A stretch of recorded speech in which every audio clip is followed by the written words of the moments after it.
Écoutez, je ne m'attendais pas à avoir autant de monde, donc je peux que me féliciter de cette affluence qui va jusqu'au bout de la salle, c'est absolument incroyable. Je pense effectivement que cette affluence est aussi en rapport avec le thème de la rencontre de ce soir, bien sûr, sur les rapports entre juifs et musulmans, et puis la problématique qui est celle donc de la séparation entre ces deux communautés, puisqu'il faut employer ce terme, j'en vois pas d'autre pour l'instant, qui est récente, qui date de quelques dizaines d'années. Signaler bien sûr que cette question est importante en France parce que les juifs et les musulmans constituent les plus grandes communautés d'Europe. Il y a 6 à 700 000 juifs en France et 6 à 7 millions de musulmans en France. Il n'y a pas d'équivalent en Europe, dans aucun autre pays d'Europe, il y a autant de monde. C'est que ce soit en Angleterre, en Italie, en Allemagne ou ailleurs. Ce sont les deux plus grandes communautés et ce sont aussi naturellement les plus grandes communautés enracinées dans le temps, dans la temporalité historique. C'est pour cela, bien sûr, que ça attire beaucoup d'attention, de réflexion sur les plans, bien sûr, politiques, culturels ou autres. Alors, parmi les explications, pour entrer directement dans le vif du sujet, puis ensuite, naturellement, je procéderai différemment, parmi la première explication qui vient immédiatement à l'esprit sur les conditions de cette séparation, les circonstances historiques de ces oppositions entre ces deux communautés, vient immédiatement la question du conflit israélo-palestinien. C'est ce qui vient tout de suite. On dit voilà, s'il y a eu séparation, s'il y a affrontement, s'il y a différence, c'est en rapport avec ce conflit non réglé politiquement. Et il est vrai que ce conflit, bien sûr, entraîne des facteurs d'identification très fort à l'intérieur des deux communautés, une sorte d'attachement identitaire extrêmement puissant qui vient se polariser, focaliser sur cette histoire, sur ce conflit, etc. Mais comme on le verra dans cet exposé très bref que je vais faire devant vous ce soir, les choses ne sont pas si simples que cela. C'est-à-dire que peut-être cette question du conflit israélo-palestinien n'arrive qu'en bout de course, peut-être, d'une longue histoire qui a démarré plutôt en amont, et presque au XIXe siècle, comme je vais essayer de le raconter très brièvement devant vous ce soir. Alors cette idée de la séparation, je l'ai traitée dans un ouvrage qui est paru il y a 2 ans maintenant, en 2013, aux éditions Albin Michel, c'est Histoire des relations entre juifs et musulmans, qui est un travail que j'avais dirigé avec un intellectuel de culture musulmane qui est Abdelwahab Meddeb, qui animait une émission régulière depuis très longtemps, depuis plusieurs années, sur France Culture, l'émission Culture d'Islam, avec qui j'ai travaillé 6 ans pour fabriquer, disons, ce gros livre qui est là, qui a, disons, été aussi le moment du rassemblement de 120 chercheurs au plan international, qui a été traduit immédiatement en anglais puisqu'il a été coédité par Princeton. Donc ça a été aussi à l'occasion, bien sûr, de la fabrication, de la construction de ce projet scientifique que j'ai été amené à m'interroger et à diriger, par conséquent, la partie terminale, disons, de cet ouvrage qui est consacrée à l'histoire contemporaine, c'est-à-dire celle du 19e et 20e siècle, ce qu'on appelle l'histoire contemporaine. Et donc c'est dans cette partie-là que, naturellement, je vais développer un certain nombre d'idées, d'hypothèses sur ce problème, disons, de la séparation, de la rupture, qui par conséquent se situe très en amont. Alors dans ce travail historique et dans cette question de la séparation, on est confronté à 2 types de récits historiques classiques. Le premier type de récit, c'est d'expliquer dans le fond que il y avait une cohabitation harmonieuse et paisible entre les communautés depuis des siècles et des siècles, avec la référence bien sûr à l'Andalousie, et cette cohabitation, cette convivialité a été brisée, rompue, interrompue par l'arrivée française, l'arrivée occidentale, l'arrivée coloniale au XIXe siècle. Et notamment, bien entendu, par ce qu'on a appelé le décret Crémieux, qui a donné la citoyenneté française, comme on le sait, en 1870, à la communauté juive et non pas aux autres indigènes, qui étaient les musulmans d'Algérie. Et donc, ce serait à partir de ce moment-là que, naturellement, la séparation deviendrait irréversible, etc. C'est un premier type de récit. c'est ce récit un petit peu qui est celle d'une convivialité brisée, de s'étalant sur des siècles, etc. Et puis, de l'autre côté, il y a un autre type de récit historique qui, naturellement, est contradictoire avec celui-là, qui est le fait que, dans le fond, juifs et musulmans, depuis l'apparition de l'islam, c'est-à-dire 7e, 8e, 9e siècle, pour des raisons strictement d'ailleurs religieuses, et la condition imposée aux juifs en terre d'islam, qui est la condition du dhimmi, j'y reviendrai, en fait, ont toujours vécu séparés. Ils n'ont jamais vécu ensemble, et donc il y avait cette sorte de vie, entre guillemets, infernale des Juifs en terre d'islam, étalée sur 12, 13, 14, 15 siècles, et qui se serait dénouée, en fait, in fine, à la fin du XXe siècle, ou à la moitié du XXe siècle. Donc on a là deux récits qui, en apparence, sont contradictoires. Donc le premier récit, qui est celui d'une sorte d'embellissement des rapports, qui est un récit qui vise à insister sur l'harmonie, sur la convivialité, sur la vie ensemble, en fait, ce qu'on appellerait aujourd'hui le vivre ensemble. Et puis un autre récit qui, lui, insiste sur la séparation, les pogroms, les affrontements accomplis ou perpétrés tout au long des siècles. Donc deux récits qui, disons, se superposent, s'affrontent, se juxtaposent, et contre lesquels nous avons été obligés, Abdelwahab et moi, comme vous le savez, Abdelwahab Medem, je ne l'ai pas dit, mais je pense que ceux qui sont dans cette salle sont peut-être suffisamment avertis pour savoir qu'il est décédé l'année dernière, malheureusement, ce qui fait que je me retrouve un petit peu seul maintenant à porter ce travail, puisque ce travail, nous l'avions, je fais cette parenthèse pour lui rendre hommage, bien sûr, ce travail, nous l'avions porté ensemble à travers toute une série de conférences à la sortie du livre, que nous avons organisé ensemble, et nous avions parlé de cela, de cette histoire, devant des publics extrêmement nombreux, à Casablanca, à Rabat, à Alger, à Tunis, à Haïfa, à Tel Aviv, et puis bien sûr en France, à Strasbourg, à Paris, à Marseille, etc., etc., etc., devant des publics très très nombreux, très attentifs, patients et silencieux. Donc j'insiste pour tout ce qui concerne naturellement la partie du sud, que je viens rapidement d'aborder devant vous, où en fait ça s'est passé très très bien d'ailleurs. Je reviendrai si j'ai le temps à la fin sur l'écho qu'a rencontré ce travail, qui était un écho absolument considérable. Donc je ferme cette parenthèse en forme d'hommage.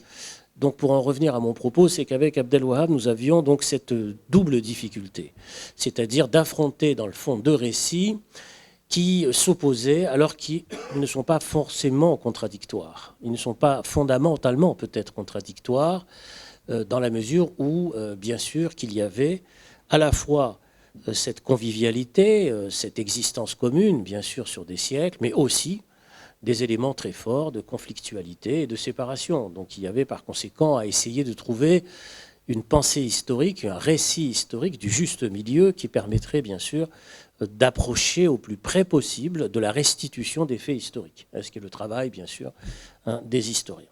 Alors pour ce qui me concerne, et pour aller vite, sur, disons, les conditions historiques de cette séparation, il faut effectivement prendre les deux aspects au XIXe siècle comme première condition de la séparation, c'est-à-dire les deux aspects qui sont à la fois la situation juridique des Juifs en terre d'islam, qui est en fait ce qu'on appelle la condition du dhimmi, c'est-à-dire de celui qui est à la fois membre d'une religion du livre, qui est donc à la fois protégé par les gens d'islam, mais soumis sur des conditions et des circonstances juridiques qui le ghettoise ou l'entraîne de manière séparée dans l'espace public, au niveau du port vestimentaire, etc., etc. Bon, du point de vue de la circulation aussi des personnes à l'intérieur de l'espace public.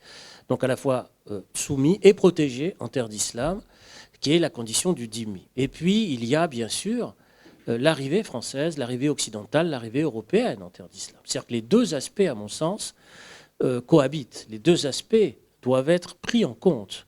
Sinon, on va tirer l'histoire dans un sens plutôt que l'autre. Quand je dis le second aspect, c'est qu'il est évident que l'arrivée française, notamment française, puisque dans le fond, l'Algérie a été le premier territoire perdu par l'Empire ottoman en 1830, puisque l'Algérie faisait partie de l'Empire ottoman, ce qu'on appelle aujourd'hui l'Algérie, faisait partie de l'Empire ottoman, ainsi que la Tunisie d'aujourd'hui.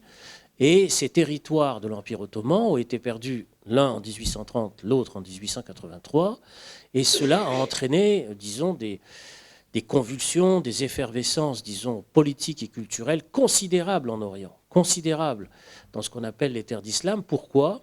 Eh bien parce que c'était l'introduction de l'égalité politique. L'introduction de l'égalité politique citoyenne, par conséquent, a été une véritable révolution. En d'autres termes, ce qui pouvait apparaître comme quelque chose, entre guillemets, de positif en terre d'islam, c'est-à-dire le fait d'avoir un statut qui interdise de massacrer les juifs, pour être très précis, est très vite apparu, aux yeux des juifs eux-mêmes, comme retardataire sur la question de la promesse de l'égalité. C'est-à-dire que la question de l'égalité, naturellement, a tout bouleversé. C'est-à-dire le rentrer dans la cité citoyenne, française, etc. Et donc, ce qui pouvait apparaître comme positif, par exemple, entre grosso modo 1492 et 1830, je prends volontairement ces deux dates pour des raisons que vous imaginez, c'est-à-dire 1492, c'est la fuite des Juifs d'Espagne avec les musulmans, devant la reconquête, bien sûr, d'Isabelle la catholique, et qui sont allés se réfugier, la majorité de ces Juifs d'Espagne, dans l'Empire ottoman. C'est-à-dire qu'ils sont partis, naturellement, de l'autre côté de la mer, de l'autre côté de la Méditerranée, et beaucoup sont allés au Maroc, en Algérie, mais aussi jusqu'en Turquie, bien sûr, pour composer et constituer de grandes communautés séfarades. Et donc ce statut du dhimmi au XVIe siècle, au XVIIe siècle, au XVIIIe siècle, pouvait apparaître effectivement comme plus protecteur que dans l'Est de l'Europe, dans ce que nous appellerons aujourd'hui l'Est de l'Europe, même si, bien sûr, les restrictions et les impositions fortement négatif, pour ne pas dire plus, imposé à la communauté juive était quand même quelque chose de très violent et de très dur. Bien. Mais l'arrivée j'allais dire, de la Révolution française, à partir des années 1830, 1850, donc avant le décret Crémieux, en Algérie, qui, comme vous le savez, date de 1870, a bouleversé l'univers traditionnel des communautés indigènes, qui ont été totalement bouleversées par l'arrivée coloniale, ce qu'on appelle l'arrivée coloniale, mais qui introduisait dans le même temps la question, encore une fois, de l'égalité politique. Et ça, c'est une véritable révolution, de sorte que le statut du dhimmi est apparu comme retardataire, voire réactionnaire, par rapport à la promesse, naturellement, de l'égalité citoyenne. Ce qui pouvait apparaître comme positif est apparu au fur et à mesure des années au XIXe siècle comme quelque chose de profondément retardataire vis-à-vis de l'arrivée nouvelle de cette promesse. Donc ces deux aspects, à mon sens, sont à prendre bien sûr en compte si on veut analyser la révolution qui s'est produite dans ce qu'on appelle le monde indigène, qui est, disons, fondamental. Le monde indigène, c'est-à-dire des juifs et des musulmans. Quand je dis le monde indigène, c'est-à-dire de ceux qui étaient là depuis toujours. C'est de ceux qui étaient là depuis des siècles et des siècles d'histoire, que ce soit en Afrique du Nord ou ailleurs. Eh bien, cette arrivée du XIXe siècle occidental a déstructuré complètement, parce que d'un côté, effectivement, une partie des indigènes ont pu accéder à cette nationalité française, d'autres non, mais après coup, bien sûr, le fameux décret Crémieux qui aura un impact, évidemment, sur l'ensemble des communautés d'Orient, et pas simplement en Algérie, mais sur l'ensemble des communautés d'Orient, puisqu'il y a un retentissement de la promesse de l'égalité citoyenne qui va résonner jusqu'en Égypte, jusqu'en Syrie, jusqu'en Irak, enfin dans l'ensemble de l'Orient, bien entendu. Pas simplement pour la communauté juive, mais y compris, et c'est ça qu'il faut aussi examiner, par rapport aux élites musulmanes. C'est-à-dire qu'une partie des élites musulmanes, dès la fin du XIXe siècle, eux aussi réclament l'égalité politique en entrant dans la cité française, ce qu'on ne sait pas suffisamment. C'est-à-dire qu'on n'a pas suffisamment étudié ce processus, c'est-à-dire que l'arrivée française s'est traduite aussi par un processus d'assimilation culturelle qui a non seulement touché la communauté juive, qui, elle, a vu cette assimilation culturelle se traduire sur le plan politique par l'égalité citoyenne et l'entrée dans la cité, mais a touché aussi la communauté musulmane, les élites, des villes en particulier, mais ne s'est pas traduit par l'entrée citoyenne, par contre. C'est-à-dire que l'assimilation culturelle, qui nécessitait l'égalité politique, n'a pas été ne s'est pas véritablement réalisée, avec des personnages emblématiques dans la communauté musulmane au début du XXe siècle, comme Ferhat Abbas, comme le docteur Benjeloun, etc., qui réclamaient cette possibilité, disons, d'entrer dans la cité française, parce qu'ils étaient eux-mêmes pris dans le processus de l'assimilation culturelle. Donc la traduction pour eux, c'était l'égalité politique, bien entendu. Mais ils ne l'ont pas eu, comme vous le savez.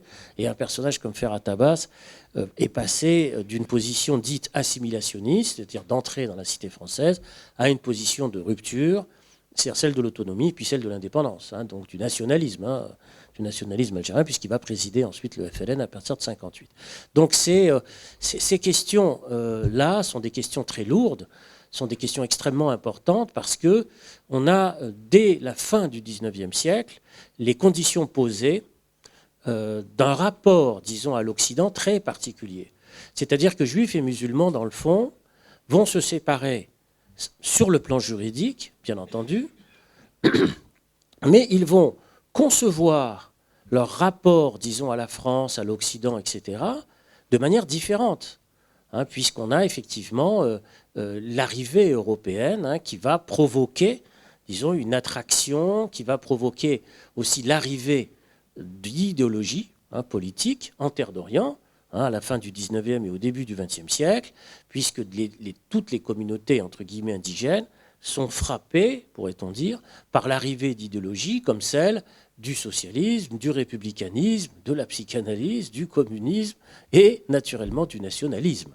Et c'est cette question qui est fondamentale à examiner. C'est-à-dire que tout cet univers est bouleversé à la fois par son rapport au juridique, à la citoyenneté, à l'égalité, et est bouleversé également par son rapport aux nouvelles idéologies qui ne sont pas exclusivement religieuses, mais politiques ou laïques, hein, qui pénètrent, hein, en Orient et qui vont pénétrer en Orient de manière très profonde. Donc voilà déjà les premières bases, hein, les premiers fondements en fait, hein, de cette sorte de séparation qui s'amorce et qui commence, avec par conséquent un deuxième facteur. Ce deuxième facteur, je viens de le mentionner rapidement, c'est l'introduction en Orient des idéologies du nationalisme et du socialisme, hein, qui sont des idéologies politiques qui viennent d'Europe, hein, qui sont celles du nationalisme, dans les différentes versions, c'est-à-dire dans la version à la fois républicaine française ou dans les versions allemandes, hein, c'est-à-dire la réappropriation de la nation fondée exclusivement sur le sol et le sang, hein, qui est la dimension allemande, hein, du nationalisme, qui n'est pas comme la dimension française fondée sur les principes, hein, de l'égalité politique, citoyenne, etc. Donc on a par conséquent deuxième aspect qui va être, à mon sens, extrêmement important, c'est le fait qu'à l'intérieur de ces deux univers indigènes qui commencent à se séparer dans le rapport à la citoyenneté, à l'égalité, etc., eh bien, il y aura des idéologies politiques qui vont naître toujours sur place, parce que c'est ça la particularité de ce monde, c'est que c'est un monde qui est bouleversé, mais dans une situation où personne ne part. C'est-à-dire qu'il n'y a pas d'exil. C'est-à-dire que l'occidentalisation, par exemple, des Juifs en Orient, par exemple, en Algérie, en Tunisie en 1880 ou au Maroc plus tard en 1912, cette occidentalisation, entre guillemets, elle s'accomplit sur place. C'est-à-dire que les gens ne partent pas, ils ne quittent pas le territoire. C'est ça qui complique la compréhension. C'est-à-dire que ce sont des Juifs occidentalisés d'Orient sur place. C'est-à-dire qu'ils ont un rapport à l'Occident sans quitter l'Orient. Ce qui n'est pas sans rappeler ce qu'on connaît aujourd'hui, par exemple, pour ce qui concerne les chrétiens d'Orient. Hein, c'est-à-dire qu'ils avaient à peu près ce même type de statut. C'est-à-dire fortement attachés à l'Orient, pour certains d'entre eux. Par exemple, les Juifs marocains étaient fortement attachés à la langue arabe, à la culture arabe, enfin au sens classique du terme, mais en même temps regardant vers l'Occident et vers les processus d'égalité politique, citoyenne, etc. C'est un processus qui est très difficile à comprendre quand on le regarde de l'extérieur, hein, parce que ce sont des orientaux qui s'occidentalisent sur place. Donc c'est ça qui est, sans quitter le territoire. Donc c'est ça qui est compliqué, hein. Je parle là de la fin du 19e siècle, hein, de la première moitié du 20e siècle. Hein, c'est un phénomène comme ça extrêmement complexe. Hein, c'est de ces orientaux qui s'occidentalisent en restant en Orient, en fait fondamentalement dans le sens large. Donc on est par conséquent dans cette situation-là où les idéologies politiques des nationalismes viennent toucher. Et ça, c'est le deuxième facteur, à mon avis, important, qui viennent pénétrer cet univers. Dans l'univers des musulmans traditionnels et dans l'univers traditionnel des juifs, la question des nationalismes, elle est une question non pas religieuse, au point de départ, mais politique. Hein, ce sont des questions politiques. le nationalisme arabe, qui va commencer à exister à partir des années 30, 20, 30, etc., 40, et le sionisme, du point de vue, disons, de la communauté juive, ce ne sont pas, à l'origine, des questions religieuses. Ce sont des questions éminemment politiques. Ceux qui portent les idéologies des nationalismes, ce sont des gens, comme on dirait aujourd'hui, très engagés à gauche. Hein, c'est-à-dire qui sont dans des trajectoires idéologiques laïques. Hein, que ce soit pour le nationalisme arabe avec le baasisme, hein, qui va naître dans des pays comme la Syrie, l'Irak, le Liban, etc., ou que ce soit sur la question du sionisme, pour ce qui concerne la communauté juive, ce sont, comme on le sait, à l'origine des socialistes, les bundistes en particulier, qui vont porter hein, l'idée du nationalisme, hein, et donc par conséquent, l'espérance de la nation, hein, dans un cas comme dans l'autre, est un autre facteur de division politique et de séparation politique porté par des élites qui, à l'origine, sont laïques, hein, ne sont pas religieuses. Mais progressivement, et plus tard, bien sûr, il y aura un retour, j'allais presque dire une revanche, des élites religieuses qui, progressivement, se réapproprieront ces idées nationalistes et qui viendront naturellement interférer sur l'idée laïque. Par exemple, pour ce qui concerne le monde arabe, il est évident qu'en même temps qu'existe le nationalisme arabe ou le socialisme arabe, eh bien, va naître et vont naître ce qu'on appelle les frères musulmans, qui, eux, en 1929, avec Hassan al-Banna, bien sûr, vont mettre en œuvre un processus de religiosité, alors que les nationalistes arabes, eux, s'adossent à la question de la réappropriation nationale, exclusivement et surtout portée par la langue arabe, hein, fondamentalement, alors que les frères musulmans, eux, opèrent sur la base d'un processus de réappropriation identitaire exclusivement sur une base religieuse. Hein, c'est un petit peu cette question, elle est posée dès l'origine, c'est-à-dire dès les années 30, hein, fondamentalement, dans ce conflit. Mais on trouvera le même type de conflit plus tard pour ce qui concerne le sionisme, bien entendu, qui à l'origine laïque voit, disons, contester la primauté des laïcs par ceux qui se réclament, disons, de la religiosité comme fondement, comme ciment exclusif de l'appartenance nationale. Hein, c'est-à-dire que naturellement, ces conflits-là n'existent pas simplement à l'intérieur d'une seule communauté, mais bien des deux. Et donc, on a par conséquent là un deuxième facteur de séparation qui est extrêmement important, c'est l'enracinement dans des nationalismes séparés, hein, dans des idéologies nationalistes qui naissent, qui se développent plutôt, dans les années 30. Cet aspect-là est donc ancien par conséquent. Et le troisième aspect qui est naturellement important et sur lequel j'ai pas le temps de m'attarder, mais qui va creuser encore plus la différence, c'est naturellement la catastrophe de la Seconde Guerre mondiale, le problème de la Shoah, hein, qui va entraîner la destruction des Juifs d'Europe. Et par rapport, disons, à cette destruction des Juifs d'Europe, il y aura, disons, deux types d'attitudes qui vont accentuer la différence. C'est à ce moment-là, bien sûr, qu'on va parler de la question du conflit israélo-palestinien, enfin, qu'on n'appelait pas à l'époque comme ça, mais du conflit israélo-arabe. C'est-à-dire que d'un côté, vous allez avoir effectivement ceux qui disent la conclusion politique de la catastrophe de la Shoah, c'est la création de l'État d'Israël dans lequel les Juifs pourront se réfugier, etc., etc. Et puis de l'autre côté, ceux qui, au contraire, appartiennent à la mouvance, disons, du nationalisme arabe et qui vont expliquer, au contraire, à la différence de ceux qui... Nous ne sommes pas responsables de ce qui s'est passé en Europe. Hein, ce ne sont pas les musulmans qui ont organisé la Shoah, ce ne sont pas eux qui ont provoqué, disons, cette catastrophe de destruction de millions de Juifs, etc. Donc nous n'avons pas, disons, de responsabilité et nous n'avons pas apporté, pour ce qui concerne la création de l'État d'Israël, nous n'avons pas apporté cette création sur un territoire qui s'appelle aujourd'hui la Palestine.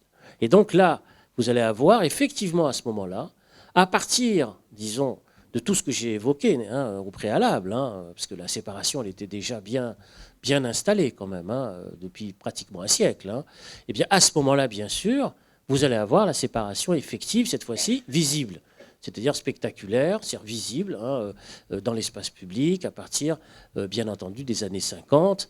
Là, vous allez avoir effectivement, à partir des années 50, le conflit avec la guerre de 56, hein, Suez, etc., etc. Donc, vous avez une autre histoire hein, qui va commencer, donc qui est une histoire importante, etc., etc. Donc ça, c'est déjà le troisième facteur. Mais vous avez un autre facteur qui va accentuer la séparation. Vous voyez que l'histoire, l'écriture de l'histoire est un processus décidément qui n'est jamais simple, c'est qu'en fait, ce processus de séparation au moment de la création de l'État d'Israël, de l'affrontement israélo-arabe qui existe à cette époque, s'accomplit au moment même où se déroule ce qu'on appelle la décolonisation, c'est-à-dire le fait que c'est concomitant, c'est-à-dire c'est les années 50. Et cette coïncidence historique, elle est très importante à analyser. C'est-à-dire qu'au moment précisément où un certain nombre de pays appartenant à l'ère culturelle musulmane, pour aller vite, de manière schématique, accèdent à leur indépendance politique, c'est-à-dire accèdent à une forme de souveraineté politique nationale, etc., eh bien, vous avez effectivement la consolidation de l'État d'Israël avec la guerre de 56 ou celle de 67. C'est-à-dire que c'est concomitant au passage aux indépendances politiques. Ce qui fait que ça aggrave, disons, la séparation. C'est-à-dire que d'un côté, il y a le sentiment d'une décolonisation, avec de l'autre côté, le sentiment d'une colonisation. Colonisation, décolonisation. Et donc la rupture dans les imaginaires, à ce moment-là, est totale. C'est-à-dire que là, à l'horizon des années 60, vous avez une séparation, là, cette fois-ci, qui apparaît presque comme définitive, en fait, dans les représentations, dans les imaginaires, parce que les uns ne veulent pas admettre l'existence d'un État national que les autres viennent d'acquérir. C'est-à-dire le rapport à l'État national, en fait. C'est ça qui est la question décisive, c'est l'acceptation de l'État national. C'est une question très, très importante. C'est là-dessus que ça porte fondamentalement la divergence, la séparation plus tard, etc., etc.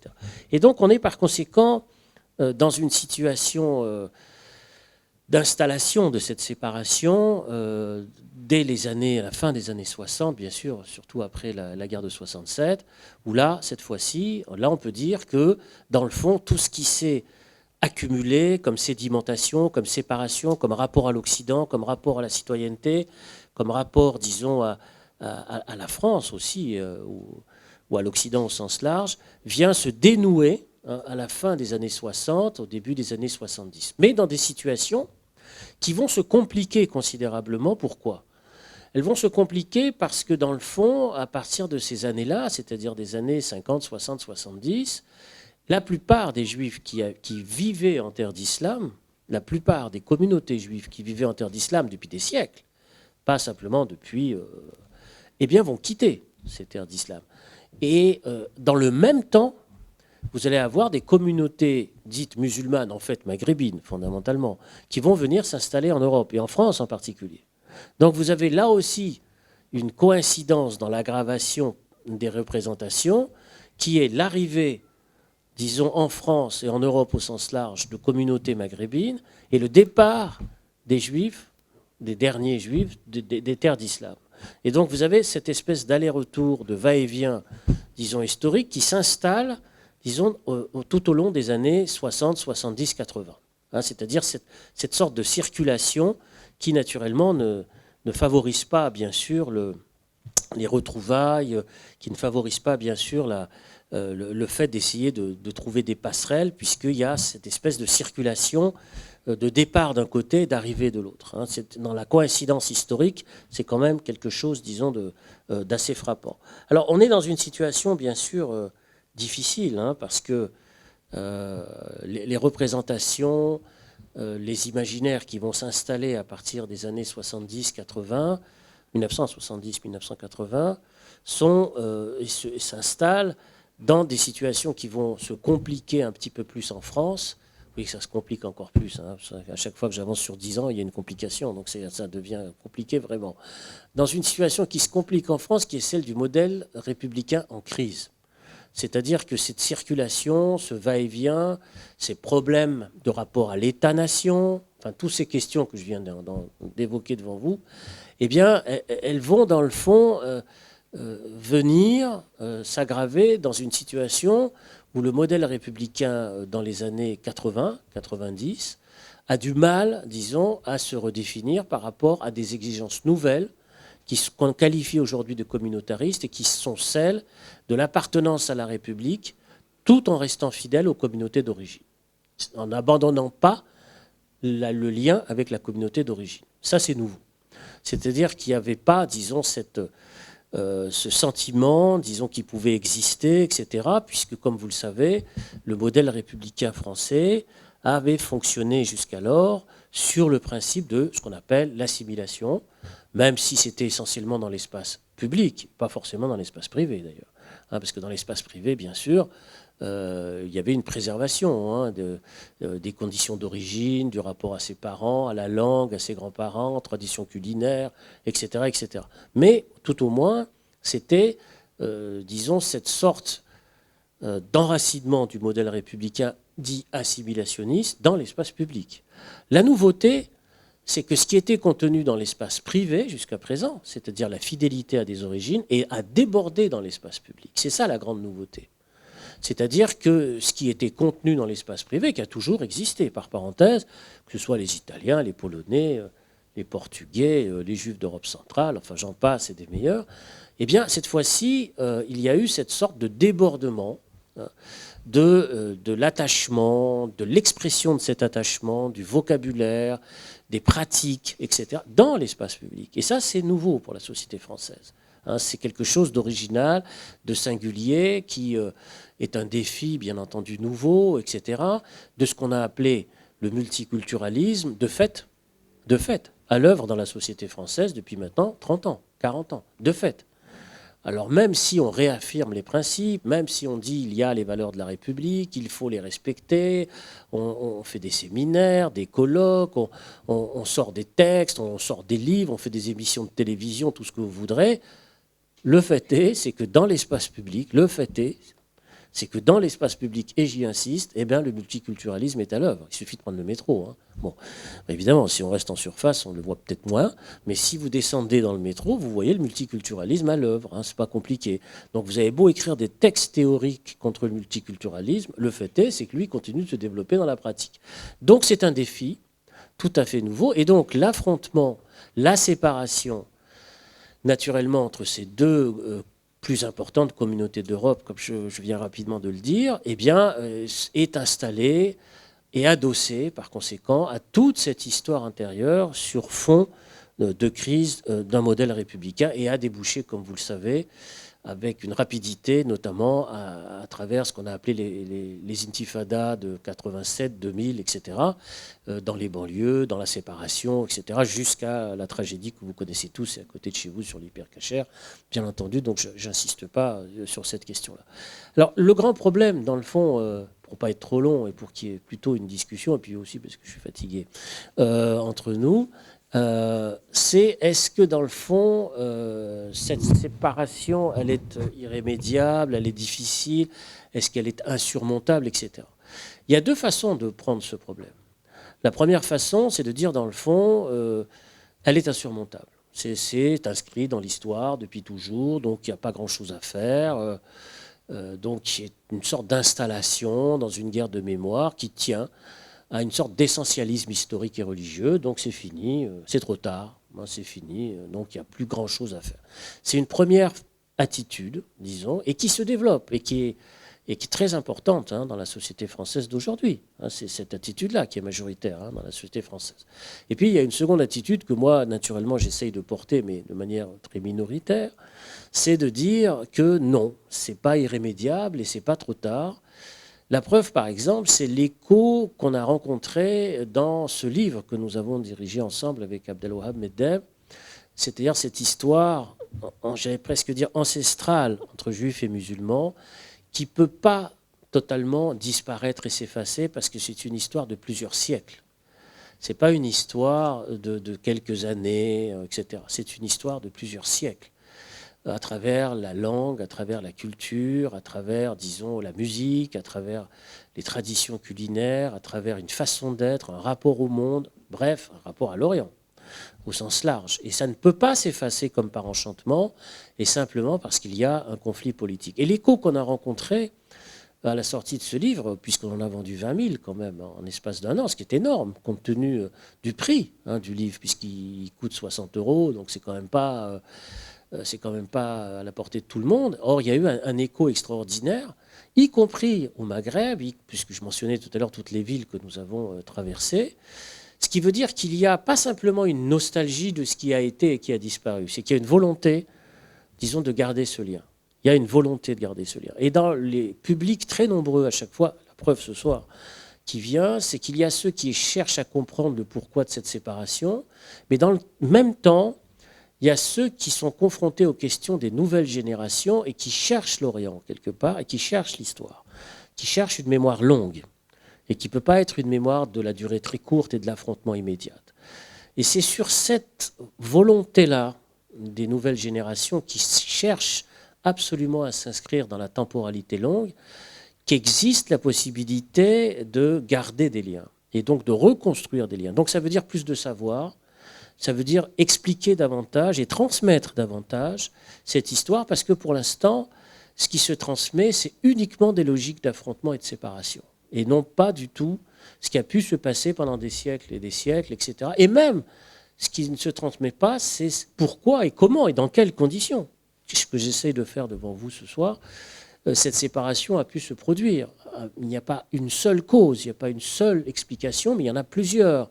Il y a plusieurs facteurs. En d'autres termes, il faut ne pas s'abandonner à la paresse, en fait, intellectuelle sur cette question-là, mais garder le lien. Et garder ce lien, ça veut dire affronter le défi de demain, parce que le défi qui est devant nous, c'est celui du vivre ensemble, sinon c'est celui du départ. C'est celui de quitter la France et celui du départ. Moi, je crois effectivement qu'il faut garder ce lien et ce défi du vivre ensemble, parce que ce soit en Orient, et j'inclus Israël dans l'Orient, eh bien, il y a la nécessité du vivre ensemble. C'est ça qu'il faut garder, parce qu'eux-mêmes, ils en sont conscients aussi là-bas. Parce que si se défait totalement, y compris en Occident, ce lien, eh bien, ce sera difficile pour les peuples d'Orient eux-mêmes et de tous les pays d'Orient. Parce que les pays d'Orient, aujourd'hui, dans leur totalité, dans le fond, ils sont malades de quoi? De l'absence de pluralité et du fait que les minorités s'en vont. Et c'est cette question de la diversité et de la pluralité qui est posée dans tout l'Orient aujourd'hui. Dans tout l'Orient. Et c'est une question pas simplement culturelle. C'est une question politique. Alors, les questions, c'est quelle était la visée du décret Crémieux, pourquoi il y a eu ce décret, quel était son objectif, etc. Alors, le décret Crémieux, c'est un décret qui a été pris donc, en 1870, au moment de l'effondrement de la France dans la guerre contre la Prusse, en 1870. Donc, il y avait une sorte aussi de vacances du pouvoir. Alors, ce décret a été pris par un personnage considérable, Adolphe Crémieux, qui voulait émanciper les Juifs indigènes d'Algérie, qui, pour lui, souffraient d'arriération sociale et culturelle. Parlons franchement, c'est comme ça que c'est dit à l'époque, je répète les mots. Je sais que ça peut choquer, effectivement, les gens. Mais c'était un peu la vision qu'avaient les Israélites français, j'emploie le terme volontairement, à l'époque, vis-à-vis des Juifs d'Orient. C'était pour eux, disons, des gens qu'il fallait absolument sauver, qui étaient perdus. Donc il fallait absolument les aider à se relever. Et donc le premier objectif a été de créer ce qu'on appelle les consistoires. Les consistoires qui se sont créés notamment à partir de 1845, 1850, où des rabbins de France ont été envoyés pour émanciper les Juifs d'Algérie, etc. Puis ensuite, la même opération aura lieu ailleurs. Et puis la deuxième opération, avant le décret Crémieux, ça a été la construction et la diffusion des alliances israélites universelles, qui ont été lancées à partir des années 1860, etc., et qui ont essaimé, disons, sur le Maroc, sur Tétouan, Casa, puis ensuite l'Algérie, puis le Liban, l'Égypte, beaucoup, l'Alliance, etc. C'est-à-dire qu'il y avait la volonté aussi pour les Israélites français de faire se diffuser non seulement l'histoire, la tradition, la religion juive, mais surtout les principes de la République française, conçus comme émancipatrice. D'où le titre Alliance israélite universelle. C'était quand même quelque chose d'extrêmement important à ce niveau-là. Et donc, avant le décret Crémieux, par conséquent, il y a tout un travail, bien sûr, venant de la communauté juive de France, en direction des Juifs d'Algérie, ce qui fait que vous avez effectivement des Juifs d'Algérie qui, dès 1850, 60, demandent la nationalité française. Ils demandent la nationalité française. Par exemple, c'est le cas d'un de mes ancêtres qui est devenu français en 1860, en devenant président du consistoire d'Alger, Israël Stora. Donc il y a par conséquent déjà parmi les élites, citadines notamment, des Juifs d'Algérie qui sont dans une situation d'entrée dans la cité française à titre personnel.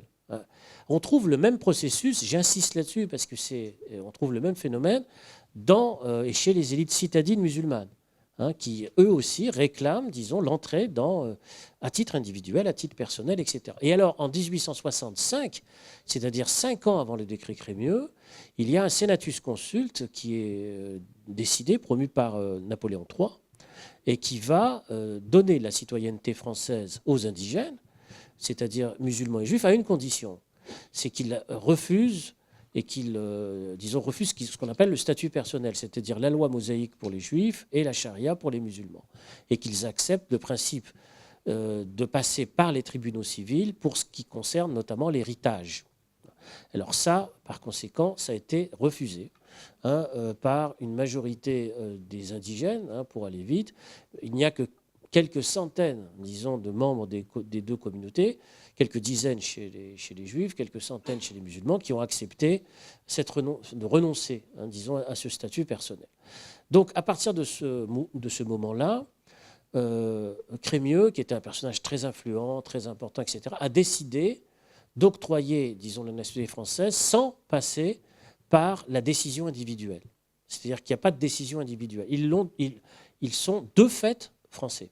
C'est-à-dire sans le demander et sans condition. Bon, alors évidemment, la question qu'on me pose, là, et c'est toujours la même, naturellement, depuis toujours, pourquoi cette décision a été prise exclusivement en direction de la minorité juive d'Algérie, qui était petite quand même à l'époque. Il y avait entre 25 000 et 30 000 juifs à l'époque concernés, alors qu'à l'époque, il y avait 3 millions d'indigènes musulmans. Je donne des chiffres approximatifs à peu près, etc.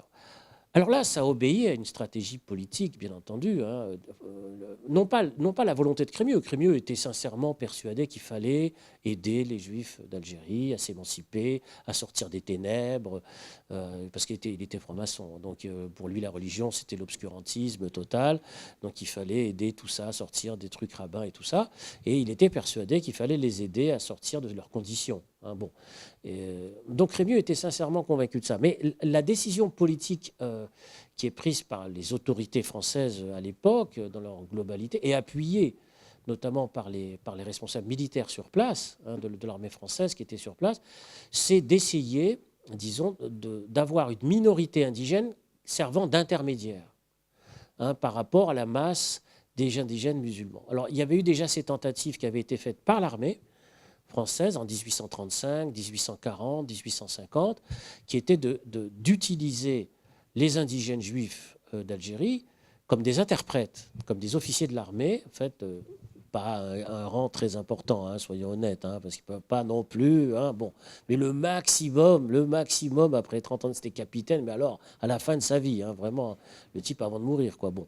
Mais sinon, c'était un rang très, très faible, mais c'était quand même de les transformer en interprètes. Ce qui fait que beaucoup de juifs lettrés, en langue arabe, bien sûr, lettrés en langue arabe, sont devenus, effectivement, des interprètes de l'armée française. Les premières légions d'honneur, par exemple, etc., c'était donné aux interprètes de l'armée française, et qui servaient d'intermédiaires. Et puis, donc, c'était une première tentative dans les années, au moment de la conquête coloniale de l'Algérie, bien sûr, contre l'émir Abdelkader, dans les années terribles 1840, 1850, etc. Et puis, la deuxième tentative de séparer, ou plutôt de s'appuyer sur une minorité séparée de la majorité indigène, c'était l'évangélisation d'une partie de la population indigène, notamment avec le choix qui avait été fait à l'époque de la Kabylie, c'est-à-dire avec Monseigneur Lavigerie, c'est-à-dire d'essayer d'avoir une minorité intermédiaire indigène musulmane. Donc on va convertir, disons, au catholicisme, et qui vont servir de minorité tampon par rapport à la puissance coloniale. Voilà l'objectif. Alors, évidemment, ces minorités tampons ne présentaient pas beaucoup de dangers parce qu'elles étaient minoritaires, c'est le cas de le dire. C'est-à-dire que sur le plan démographique, elles ne présentaient pas de danger, puisqu'elles étaient très peu nombreuses. Donc, dans le fond, que ce soit par le processus d'évangélisation ou celui de la citoyenneté pleine, ça concernait une minorité de personnes qui ne pouvaient pas remettre en question l'équilibre démographique en faveur des Européens, qui était quand même fragile, surtout à cette époque-là. Dans les années 1870, 80, 90, les Européens, enfin les Français de France, étaient très minoritaires.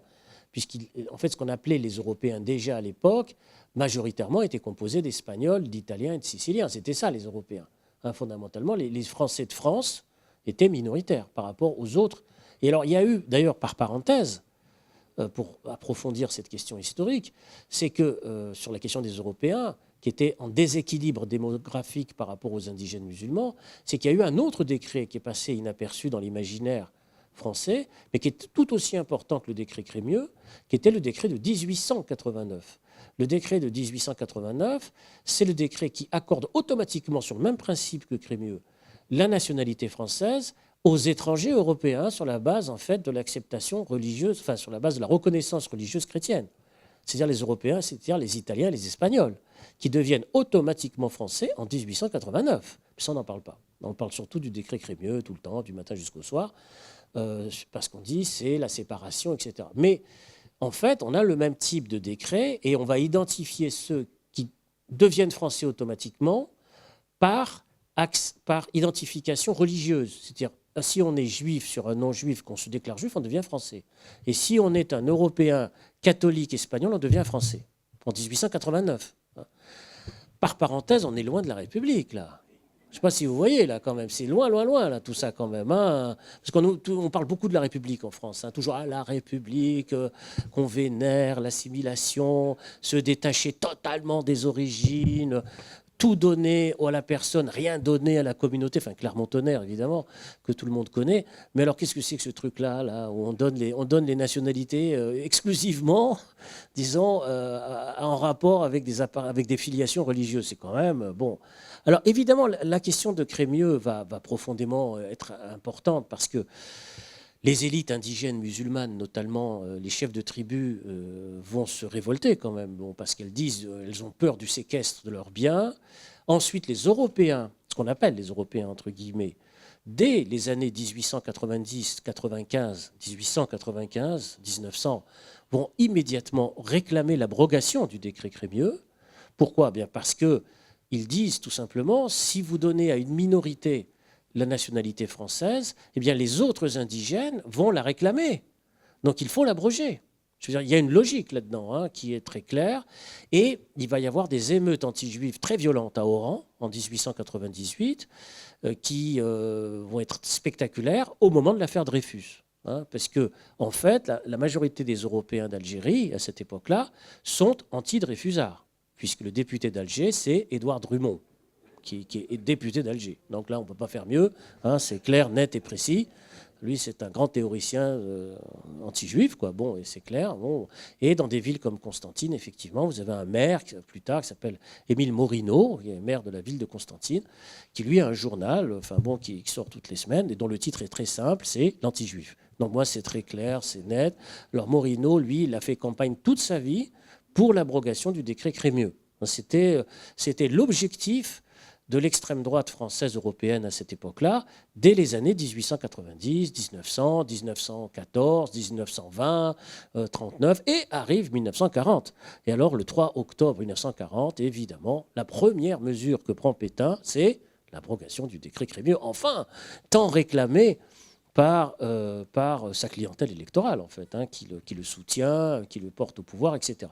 Donc tout ça pour vous dire que cette histoire de décret Crémieux, effectivement, a été très très importante. Elle a accentué la séparation, c'est vrai, entre juifs indigènes et musulmans indigènes, ça c'est incontestable. Elle a aussi été l'occasion d'un antisémitisme européen très puissant, dont on parle très peu, parce que là, aujourd'hui, parce que bon, l'histoire est ainsi faite, et qui fait qu'effectivement, la minorité juive d'Algérie et par extension celle de Tunisie et du Maroc, à cette époque, elle, par contre, était accrochée au maintien du décret Crémieux. Hein, elle voulait absolument que ce décret soit maintenu, hein, coûte que coûte. Et dans le fond, les seuls, à l'époque, qui étaient favorables au maintien du décret Crémieux, c'était la gauche républicaine de l'époque. Hein. C'était la SFIO, le Parti radical, la Ligue des droits de l'homme, la LICA, et non pas la LICRA, à l'époque, hein, je parle des années 30 évidemment, qui eux étaient naturellement favorables au décret Crémieux, parce que c'était le moyen de protéger une minorité. Donc la plupart des juifs de ces pays étaient en fait ce qu'on appellerait aujourd'hui des républicains socialistes, c'est-à-dire c'était pour ce maintien. Et naturellement, l'abrogation du décret Crémieux a été vécue comme une catastrophe dans toute l'Afrique du Nord, dans tout le Maghreb. Et la plupart de ces communautés n'ont cessé de réclamer le retour au décret Crémieux, qui a mis beaucoup de temps à être établi, puisque le décret Crémieux n'a été rétabli qu'à la fin de l'année 43, alors que le débarquement anglo-américain est de novembre 42. C'est-à-dire que ça a duré 1 an de bataille politique pour le rétablissement du décret Crémieux. Donc voilà, l'objectif, la visée, effectivement, c'était la peur du péril indigène démographique pour aller vite, et donc le refus d'extension de la citoyenneté et de l'égalité politique, en fait, fondamentalement derrière cette question-là, et qui a favorisé le passage au nationalisme radical d'un certain nombre d'élites musulmanes, dont je parlais tout à l'heure, comme Ferhat Abbas, qui lui réclamait tout simplement, dans les années 30, qui réclamait tout simplement l'extension du décret Crémieux, mais cette fois-ci aux élites musulmanes, notamment à la faveur d'un projet qui n'a jamais vu le jour, qui était le projet Bloom-Violette. C'est-à-dire le projet Bloom-Violette en 1936, qui permettait de donner la nationalité française à 30 000 musulmans appartenant à l'élite sociale, culturelle, l'armée, les décorations, etc., qui n'a jamais vu le jour. Ce projet n'a jamais été discuté au Parlement français. C'est un simple projet qui était évoqué, évidemment. Et sa fin de ce projet a entraîné, disons, une radicalisation politique qu'on connaît. C'est vrai que les questions démographiques sont des questions politiques. Parce que là, il y a une question sur le rapport inégal, disons, dans la démographie entre juifs et musulmans en France. C'est vrai que c'est une vraie question à la fois politique et de représentation et dans les imaginaires sur lesquels il faut absolument combattre. Parce que cette question du déséquilibre démographique, elle doit être combattue dans la représentation, bien sûr, sur le fait d'accéder à des responsabilités politiques et sociales à l'intérieur de chacune des communautés. Et non pas dans le fait qu'il faut être plus nombreux les uns par rapport aux autres, parce que sinon on ne peut pas s'en sortir sur ce plan-là. Ce n'est pas possible.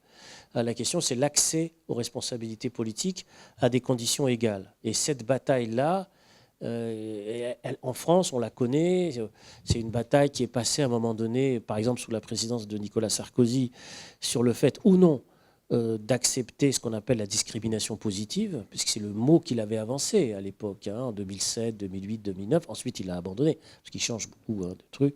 Donc c'était la discrimination positive pendant 3-4 ans, c'est-à-dire d'encourager de manière volontaire par le haut, disons, la fabrication d'élites politiques musulmanes, pour aller vite au sens large, et qui permettrait d'accéder à des formes de responsabilité, donc sur le plan égalitaire, sur le plan politique, citoyen, etc.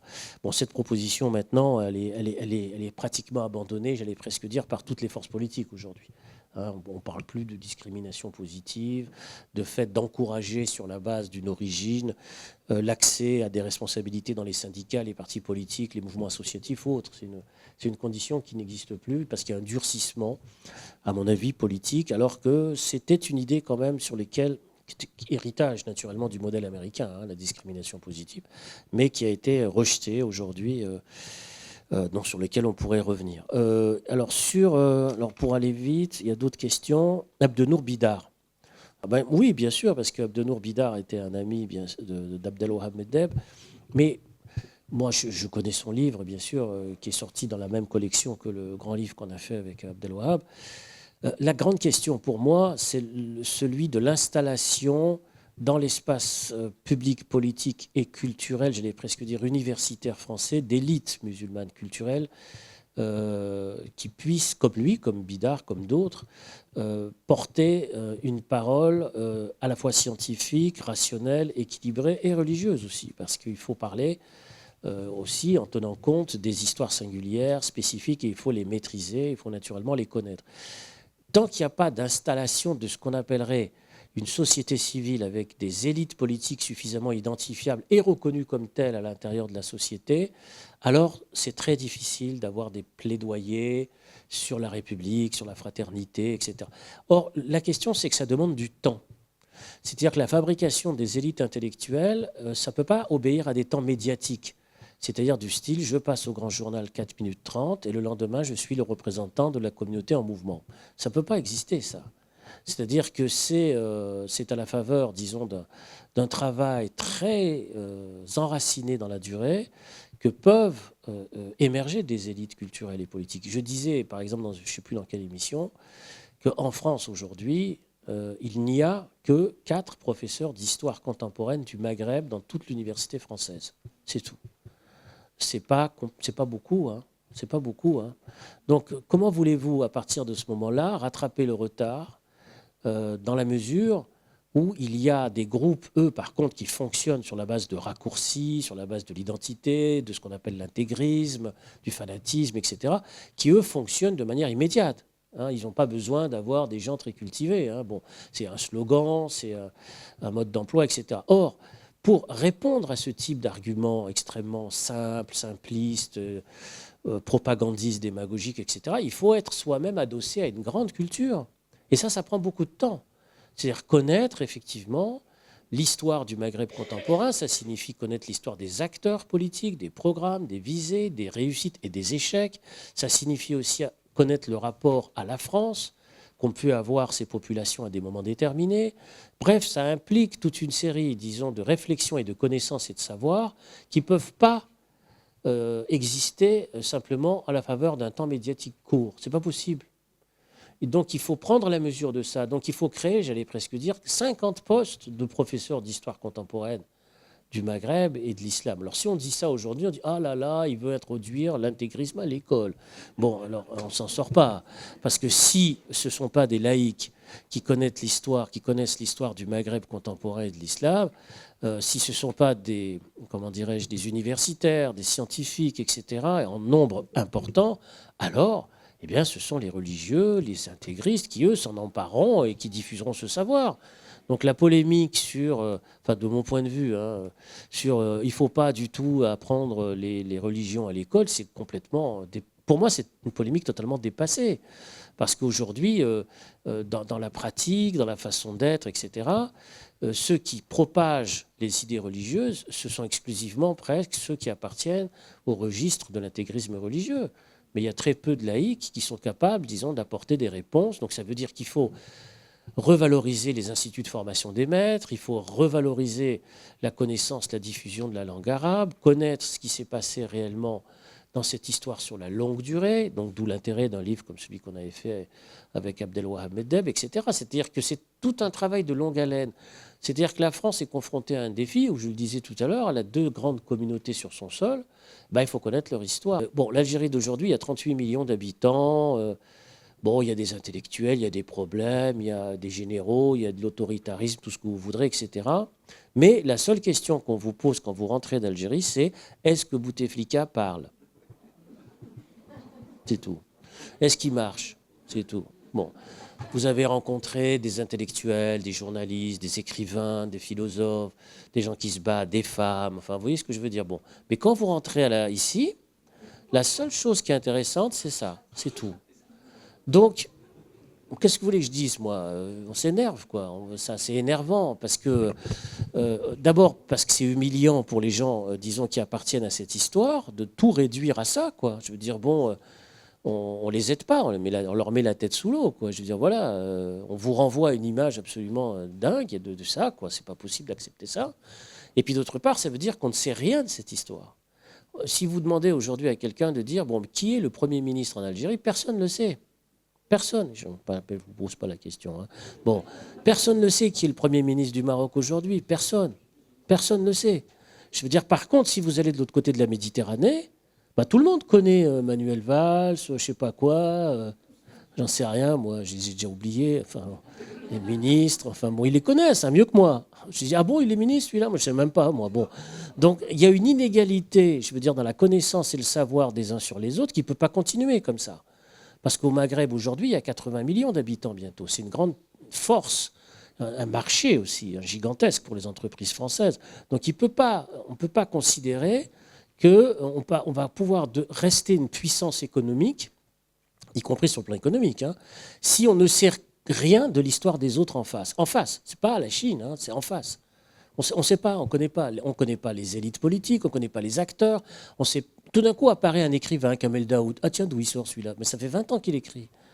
qu'il est éditorialiste au quotidien d'Oran. Enfin, je ne sais pas si vous voyez ce que je veux dire. C'est pas possible, ça.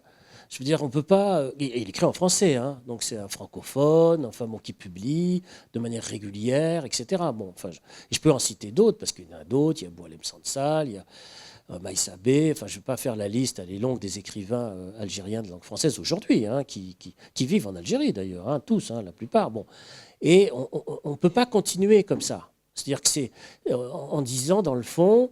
Nous, on sait, nous, on connaît l'histoire de tel pays et on fonctionne sur la base de clichés entièrement négatifs. Si on prend le conflit israélo-palestinien, c'est très significatif aussi. C'est-à-dire qu'on ne sait pas l'histoire de ces pays, on ne se connaît pas l'histoire d'Israël ni rien, mais on sait que c'est pas bien comme ça qu'il faut faire et tout ça. Bon, les Français ne peuvent plus continuer comme ça, et je dis bien exprès les Français, c'est-à-dire la société. On ne peut pas continuer comme ça. Le monde a totalement changé. Je veux dire, les gens sont extrêmement éduqués, ils sont tous sur Internet, tout le monde est face à des écrans, les gens parlent tous 3 langues, beaucoup parlent 2, 3 langues maintenant. Hein, quand que vous circulez dans le monde aujourd'hui, les gens ils parlent tous l'anglais bien sûr, ils parlent un petit peu le français, ils parlent d'autres langues, bien sûr l'arabe, le chinois, bien sûr, la première langue au monde. 1,5 milliard de gens qui parlent chinois maintenant. Donc nous, on ne peut pas, avec 65 millions d'habitants, dire on va expliquer tout au monde. On va vous dire comment il faut penser et comment Bouteflika va se lever pour parler. On ne peut pas continuer comme ça. Je veux dire, il faut se montrer un minimum attentif et modeste. Je vous donne ma position personnelle, hein, évidemment. Si on veut garder précisément ce rang de puissance mondiale et culturelle, y compris sur le plan économique, parce que sinon on va continuer à perdre des parts de marché. Hein. Au Maghreb aujourd'hui, la France perd des parts de marché. La France a longtemps été le premier partenaire économique de l'Algérie, pendant très longtemps. Elle ne l'est plus. Bon, pourquoi ? Parce que nous, on croit tout savoir, on va donner des leçons à tout le monde, alors que les Chinois, qui sont devenus le premier partenaire commercial de l'Algérie aujourd'hui, il faut le savoir, hein, je vous l'informe, bon, ce soir, eux font l'effort de connaître l'histoire des Algériens, de leur personnel politique, la langue arabe, bien entendu, il y en a même qui se mettent au berbère, donc c'est assez drôle de voir les Chinois, tout ça. Bon, c'est un truc incroyable, quoi. Et nous, on dit, moi, je connais l'Algérie, Sidi Bel Abbès, 1959. Ben oui, mais c'est fini, Sidi Bel Abbès, 59. C'était il y a 70 ans. 3 générations ont passé. Vous voyez, c'est terminé. Je veux dire, le nombre, disons, d'intellectuels français qui connaissent l'Algérie d'aujourd'hui est ridicule. Combien il y a d'habitants à Alger aujourd'hui, personne ne le sait. Combien il y en a à Constantine, personne ne le sait, etc., etc. Enfin, je ne vais pas... on ne peut pas continuer comme ça. Donc il faut un effort sur la durée, dans la culture, le savoir des autres, parce que c'est de cette manière-là aussi qu'on va pouvoir atténuer les problèmes. Je ne dis pas qu'on va les régler. Hein. Je ne dis pas qu'on va tout régler comme ça, parce qu'il y a des fanatiques, il y a des intégristes, il y a des fous furieux qui ne veulent pas de ça. C'est-à-dire qu'ils sont dans la guerre, évidemment. Eux, ils sont dans les fossés, l'affrontement, on n'a rien à savoir des uns sur les autres, on s'enferme dans l'intégrisme dans notre propre communauté, sauf que comment voulez-vous effectivement leur répondre si vous ne savez pas effectivement à partir d'où ils parlent, comment ils parlent et à partir d'où ils parlent, et quels sont les acteurs qu'on peut identifier dans chacun de ces pays qui eux-mêmes luttent contre eux. Parce que c'est ça aussi le problème. C'est qu'il n'y a pas que les Français tout seuls qui luttent contre l'intégrisme religieux, je ne sais pas quoi, vous avez plein de gens à l'intérieur de ce qu'on appelle le monde arabo-berbéro-musulman, qui ne sont pas du tout d'accord avec tout ça et qui sont dans des stratégies culturelles, qui sont dans des productions théâtrales, qui sortent des livres, qui écrivent de la poésie, bref, dans un univers plus vaste et qui n'est pas simplement, disons, celui du religieux exclusif. C'est pas vrai. Donc il faut aussi faire l'effort d'aller vers ça, quoi. Voilà, c'est tout ce que je dis, moi. Hein. Je ne dis pas... je dis pas que tout va se régler en un jour, comme ça, instantanément, mais au moins qu'on commence à opérer, vous savez, un changement de regard sur cette histoire et ces pays, pour qu'on puisse former en France des élites qui ne soient pas simplement des histoires d'imams, mais des élites laïques culturelles. C'est-à-dire, par exemple, combien d'enseignants laïcs vont aller enseigner dans les prisons aujourd'hui ? Parce qu'il n'y en a pas, vous savez, ça. Il y a que des imams qui vont dans les prisons, il n'y a pas d'enseignants. Hein. Donc, combien sont disposés à aller dans les prisons ? Il y en a très peu. Donc ça veut dire qu'il faut revaloriser ces métiers-là, parce que les gens sont courageux s'ils font ça, c'est important. Donc combien vont aller dans les prisons, sur quel programme, sur quel manuel scolaire, etc. Bref, c'est une véritable révolution culturelle qu'il faut accomplir. Mais on en est encore loin parce que, selon moi, on se contente d'affirmer des principes abstraitement. Vive la République, vive la France. Bon, ben ok. Mais sauf concrètement, je veux dire, il faut quand même qu'on prenne les questions concrètes à bras-le-corps, hein, sur le problème culturel. Espace privé, espace public, est-ce que dans les sociétés orientales, on a le même type de coupure, en fait? Est-ce qu'on peut réfléchir de la même manière, etc. Oui et non. Bien sûr qu'il n'y a pas eu, sur le plan politique, parce que là, il s'agit d'une question politique, il n'y a pas eu, effectivement, à travers les décolonisations, pour aller vite, l'établissement de frontières nettes, hein, sur le plan institutionnel et civique, entre public et privé. Ça a été une grande espérance d'ailleurs, hein, de la décolonisation, le fait qu'on puisse parvenir à créer ce qu'on appelle aujourd'hui des États de droit, et donc, à partir de là, dans ces États de droit, ce qui appartient au monde du citoyen, ce qui appartient au monde de l'État, etc. Ça a été une grande volonté, contrairement à ce qu'on croit. Dans les années 60-70, il y a eu ça dans l'ensemble du monde arabe. Mais ça ne s'est pas produit. Il n'y a pas eu effectivement de forces politiques qui ont mis en œuvre ce programme. C'est-à-dire, par exemple, je sais que c'est un peu compliqué à saisir, mais c'était un des points du programme de ce qu'on appelle le Parti Baas, qui était sur cette orientation politique-là. Hein. Alors évidemment, maintenant quand vous dites le Parti Baas, c'est Saddam Hussein, alors évidemment, on se dit, bon, ça a légèrement foiré. Bon, c'est vrai, c'est certain. Mais l'objectif, à l'origine, c'était ça. C'est-à-dire, il y avait la question de l'émancipation des femmes, de la pleine citoyenneté, de la République, de la séparation, etc. Et progressivement, il y a eu instauration d'États de type autoritaire totalitaire, pour aller vite, hein, bien sûr. Et cet établissement de frontières entre public et privé n'a pas existé. C'est-à-dire que c'est une bataille en gestation. C'est-à-dire qu'il y a eu ce détournement, hein, de cette confiscation, plutôt, voilà, c'est le terme qui est utilisé d'ailleurs dans beaucoup de pays arabes, la confiscation des pouvoirs politiques par des oligarchies, notamment sociales, hein, appuyées d'ailleurs et adossées sur les rentes comme celle des hydrocarbures. Ce sont des sommes colossales, hein, qui ont provoqué la construction d'oligarchies, en fait, fondamentalement, qui ont confisqué le pouvoir dans ces pays et qui ont absolument refusé le passage aux États de droit, ce qui a provoqué des réactions, des révoltes, des répressions, hein, qui ont été importantes, et dont le seul exemple aujourd'hui, à mon avis, qui subsiste de ce qu'on a appelé, entre guillemets, les révolutions arabes, c'est ce qui se passe en Tunisie aujourd'hui. C'est-à-dire la volonté absolue d'essayer de construire, disons, un État de droit appuyé sur l'existence de l'autonomie de l'individu et de la citoyenneté, comme le reflète aujourd'hui la Constitution tunisienne. C'est très fragile. Hein, c'est très fragile ce qui se passe en Tunisie, mais c'est un élément important qu'il faut continuer à suivre. Alors c'est fragile, bien sûr, parce que la situation la plus grave aujourd'hui au Maghreb, c'est la Libye. Puisque l'État libyen s'est littéralement effondré. C'est un État qui est, comme vous le savez, qui est aux portes c'est un pays, pardon, qui est aux portes de la Tunisie et de l'Algérie, hein, qui a la plus grande frontière avec la Libye, qui est une frontière gigantesque qui court sur quasi la totalité du Sahara, enfin, jusqu'au Mali, au Niger. Donc l'armée algérienne est en première ligne. Ce qui vous explique aussi, par parenthèse, la visite de François Hollande à Alger et non pas savoir si Bouteflika se lève. Donc, fermons cette parenthèse. Donc, on a une bataille très, très, très importante qui se livre aux frontières algériennes avec le fait que ce qu'on appelle Daesh, c'est-à-dire l'État islamique, est en train de prendre le pouvoir en Libye. Donc, c'est très grave. C'est-à-dire c'est aux portes de l'Europe. Hein. Bon, je ne veux pas affoler les populations laborieuses, hein, mais là, on n'est plus en Syrie, mais là, juste là, vous voyez, là, c'est tout à côté. Donc, c'est pour ça qu'il faut suivre l'expérience tunisienne, parce que c'est aussi le moyen d'une réponse à caractère politique et démocratique par rapport à ce qui s'est passé et ce qui se passe en ce moment dans des pays comme le Mali, le Niger ou la Libye. Donc c'est une situation géopolitique qui est extrêmement importante. Donc c'est vrai qu'il n'y a pas cette frontière, mais c'est pas parce qu'il n'y a pas cette frontière qu'il faut abandonner le combat pour cette frontière et pour cette démocratie-là. Parce que soit on dit c'est pas possible, c'est terminé, et puis on abandonne tout ça et on fait la guerre. Hein. Soit on dit au contraire, il faut essayer d'encourager l'existence des sociétés civiles. C'est ma position. Hein, d'essayer de continuer à s'adosser à l'existence des sociétés civiles. Voilà, je vous remercie.